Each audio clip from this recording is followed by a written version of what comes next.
Good afternoon, students. Today we are going to discuss here production of vaccines.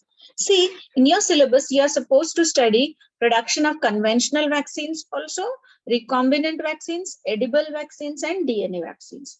So one by one, we will study the production of vaccines. Initially, now here, we will discuss the production of conventional vaccines. Now, before we study the production of conventional vaccines like BCG or polio vaccine, let us first understand what are conventional vaccines. Okay, what are conventional vaccines? These are those vaccines or preparations which contain live attenuated or inactivated pathogens. Okay, conventional vaccines are those preparations which contain live attenuated or inactivated pathogen, the causative agent itself. This live attenuated or dead preparation of microorganisms is used as a vaccine. That is what is conventional vaccine. If you look at recombinant vaccine, what is it? In case of many pathogens, the genes that code for a critical antigen, gene coding a critical antigen is isolated and expressed in bacteria or other animals. And the recombinant protein so produced is used as a vaccine. We can also use it. Such vaccines are also called as recombinant vaccines. Okay, so the gene from a pathogenic organism responsible for coding a critical antigenic protein is expressed in bacteria or in other animals, and the recombinant the antigenic protein so produced is used as a vaccine, which will stimulate antibody response when injected into the body of the host. Such vaccines are called as recombinant vaccines. Now let us discuss conventional vaccines. In broad term, vaccine is defined as any biological preparation which, when injected into the body of the host, stimulate the development of active immunity, which is conferred by a variety of live attenuated or dead microorganisms and their toxins also. Okay, so vaccine is any biological preparation injected into the body to stimulate immune response, which is conferred by a variety of live attenuated or dead microorganisms or their toxins. The various type of vaccines and the method used for vaccination or immunization are as follows.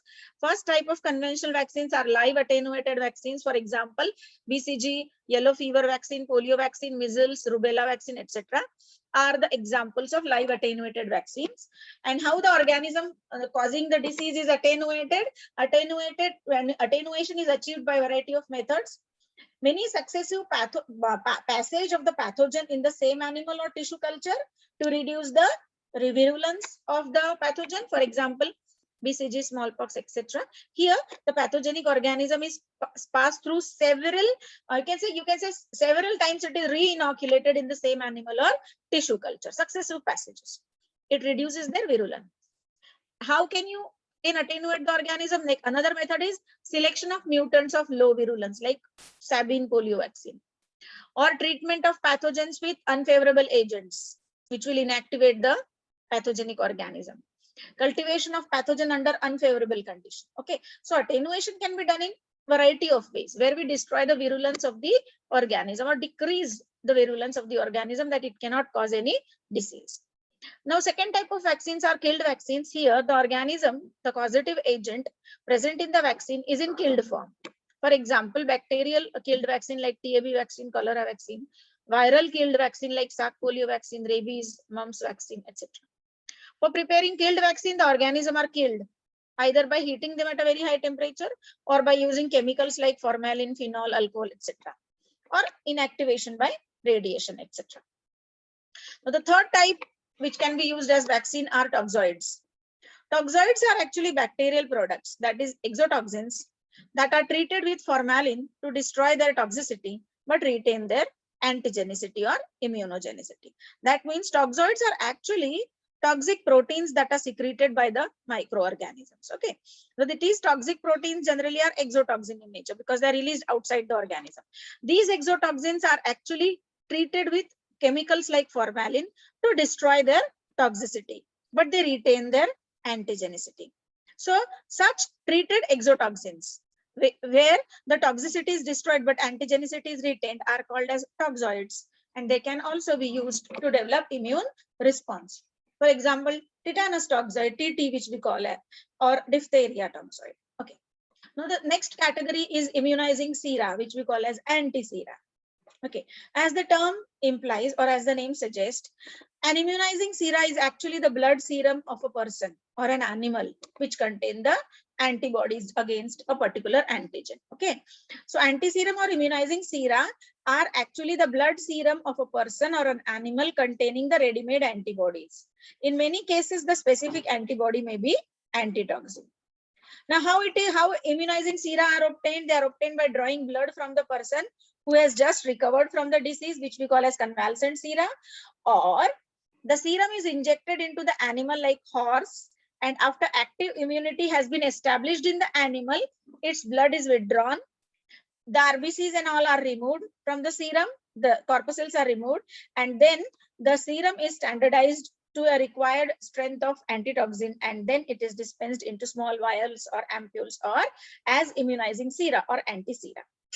Now, on a commercial scale, chemically pure antitoxin free from serum cannot be obtained, and hence antitoxin or anti-sera are mostly used for cure rather than prevention. When the patient is in the advanced stage of the disease, anti-seras are used for curing the patient. As a curative agent, the action of antitoxin is very rapid, but they may give, you can say, cross reactivity or allergic response. The curative effect of antitoxin was first observed in 1890 by von Behring and Kitasato. They demonstrated that the persons who were having diphtheria and tetanus produce an antitoxin which neutralizes the toxin and can be used to cure patients suffering from diphtheria or tetanus. Okay, so anti-tetanus serum can be used, diphtheria toxoid can be used, right? A diphtheria toxoid will give active immunity, but for passive immunization, if the patient is very immunodeficient and if we want to cure the patient, we have to give the anti-seras. Antitoxin were seldom used to human beings except these two diseases like diphtheria and tetanus. The reason being, some patients may develop hypersensitivity reaction, and the reaction may be so fatal that the patient may succumb. So generally antitoxins are used in case of emergencies also only, and in case of these two diseases like diphtheria, tetanus, or in emergencies. Okay. Now let us discuss the production of a conventional vaccine, that is BCG vaccine, in detail. Okay. Now BCG vaccine is actually a live attenuated vaccine. BCG stands for Bacilli of Calmette and Guerin. For immunization against infection that is caused by Mycobacterium tuberculosis, a preparation called BCG is used. Now, tubercle bacilli for the first time was isolated in pure culture by Robert Koch in 1882. And the route of infection is, of course, by inhalation or injection. Now, we will study the production of BCG vaccine in detail in the next coming lecture.